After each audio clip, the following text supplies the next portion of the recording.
আজ থেকে লিটার প্রতি 2 টাকা দাম কমলো পেট্রোল ডিজেলের। আজ থেকে গত কয়েকদিন আগে দেশের প্রধানমন্ত্রী নরেন্দ্র মোদী 100 টাকায় গ্যাসের দাম কমানো ঘোষণা করেন এবং তারপরই সেই দাম কমানোকে কেন্দ্র করে কটাক্ষ করতে ছাড়েনি একাধিক রাজনৈতিক মহল।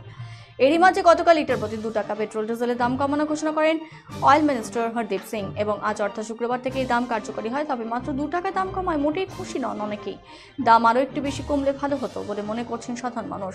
অনেকেই আবার এই দাম কমানোকে রাজনৈতিক চাল হিসেবেই দেখছেন। লোকসভা নির্বাচন আগে দাম কমানো নিছক লোক দেখানো শুধু বলেই মনে করছেন অনেকেই।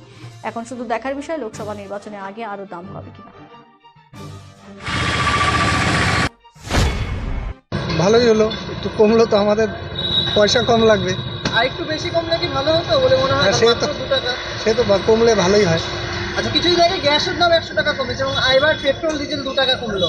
তো লোকসভা নির্বাচনের আগে যে দাম কমানো কোথাও না কোথাও কি রাজনৈতিক ছাপ দেখছেন বলে মনে হয় আপনার? আমাদের কমলেই ভালো, যে রাজনীতি হোক আর ইসেই হোক। সুবিধা সুবিধা আছে,